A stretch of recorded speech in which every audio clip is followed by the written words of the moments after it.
الحمد لله رب العالمين والعاقبة للمتقين والصلاة والسلام على سيد الأنبياء والمرسلين أما بعد فأعوذ بالله من الشيطان الرجيم بسم الله الرحمن الرحيم سیرت النبی صلی اللہ علیہ وآلہ وسلم کے سلسلے دروس میں ہم نے بات شروع کی تھی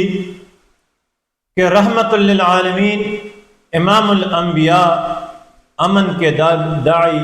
جناب محمد الرسول اللہ صلی اللہ علیہ وآلہ وسلم کو وہ کون سی وجوہات تھی جن کی بنیاد پر قریش مکہ کے خلاف، مشرکین مکہ کے خلاف، دشمنان اسلام کے خلاف،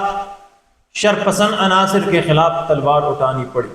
عسکری کارروائی اٹھانی پڑی، میدان جنگ میں اترنا پڑا۔ ان میں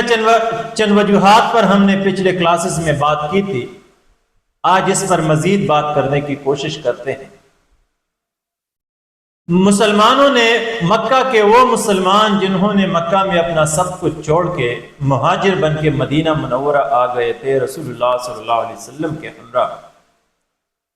تو یہ قریش مکہ کو اس پر بھی تسلی نہ ہوئی۔ انہوں نے جب دیکھا کہ یہ مہاجرین مدینے کے اندر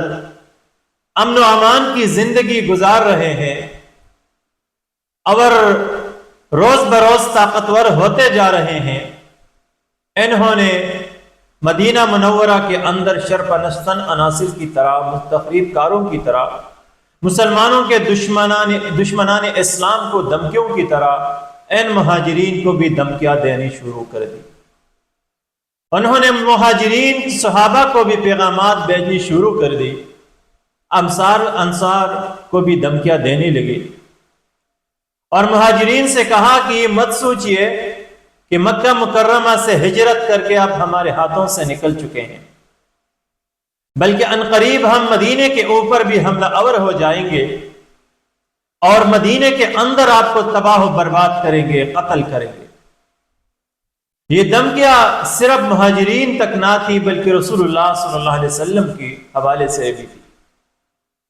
اور قریش کی یہی گستاخانہ حرکات تھی، قریش کی یہی سرگرمیاں تھی، ان کی یہی عداوت تھی، دشمنی تھی، تخریب کاری تھی، اور مسلمانوں کے خلاف حوالے سے ان کی یہ سرگرمیاں تھی جنہیں دیکھ کر مدینے کے ارد گرد کے عرب قبائل بھی دلیر ہو رہے تھے، اور وہ بھی مسلمانوں کو اسلامی ریاست، اس نوزائیدہ اسلامی ریاست کو اور رسول خدا صلی اللہ علیہ وسلم کو تکالیف یا ان پر حملہ کی کوشش کر رہے تھے، تیاریوں میں مصروف تھی۔ اب مسلمانوں کے سامنے اور رسول خدا صلی اللہ علیہ وسلم کے سامنے نہ صرف مدینہ منورہ کے اندر شرپسند عناصر کے ساتھ کا سامنا تھا، تخریب کاروں کا سامنا تھا، دشمنان اسلام کا سامنا تھا، منافقین اور دوسرے مشرکین اور یہود کا سامنا تھا، بلکہ مدینے کے ارد گرد کے قبائل سے بھی خوف تھا، خطرہ تھا، اور قریش کسی بھی وقت حملہ کر سکتا تھا۔ اور یہ محض دھمکیاں نہیں تھی بلکہ یہ خدشات، یہ خطرات اس حد تک تھی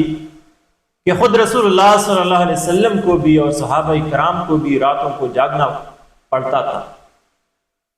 سیرت کی کتابوں میں اور احادیث میں نقل ہے، ذکر ہے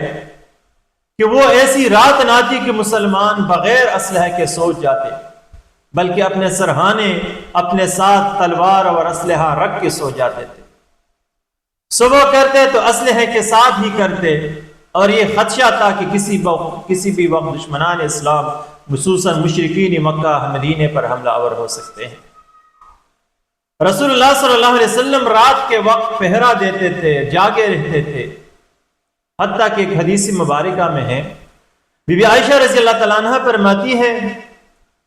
کہ ایک رات رسول اللہ صلی اللہ علیہ وسلم نے فرمایا، کیا ہی اچھا ہوتا کہ آج میرے دروازے پر کوئی صحابی، میرا کوئی ساتھی پہرا دیتا۔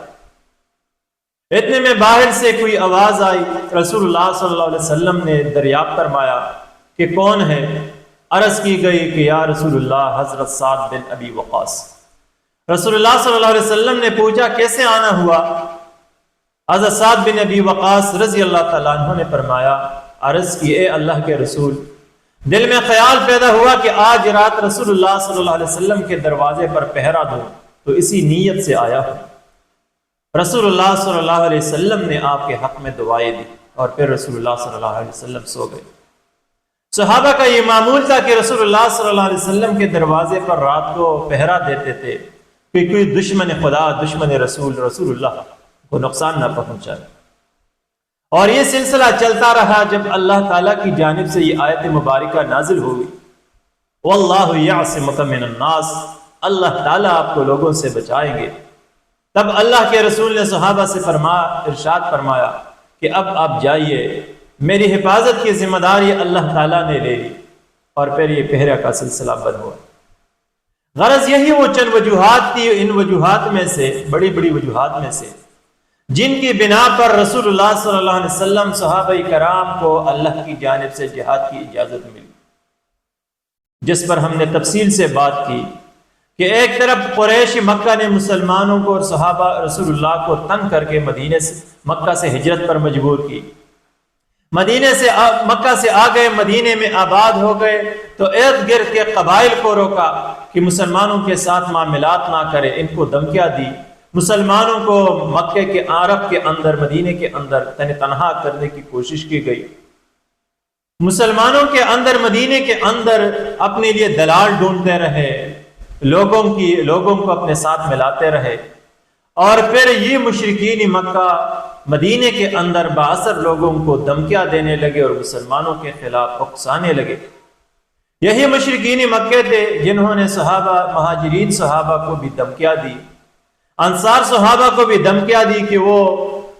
مسلمانوں کو انہوں نے پناہ دی، مہاجرین کو پناہ دے دی۔ یہی قریش مکہ تھے جو رسول اللہ صلی اللہ علیہ وسلم کے جان کے در پہ تھے،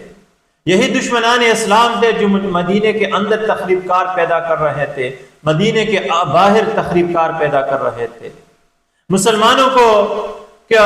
اس حوالے سے مشرکین کی سرگرمیوں کی وجہ سے ارد گرد کے قبائل بھی مسلمانوں کے حوالے سے دلیر ہو رہے تھے، مسلمانوں پر حملے کے سوچ رہے تھے۔ لہٰذا یہی وہ حالات تھے جن کی بنیاد پر رحمت للعالمین کو، دائی امن کو، پیغمبر خدا کو تلوار اٹھانی پڑی اور میدان جنگ میں اترنا پڑا۔ اس میں ہمارے لیے بڑی رہنمائی یہ ہے کہ دشمن کے خلاف تلوار فقط صرف اس وقت نہیں اٹھانی پڑتی کہ اگر وہ آپ پر حملہ کرے،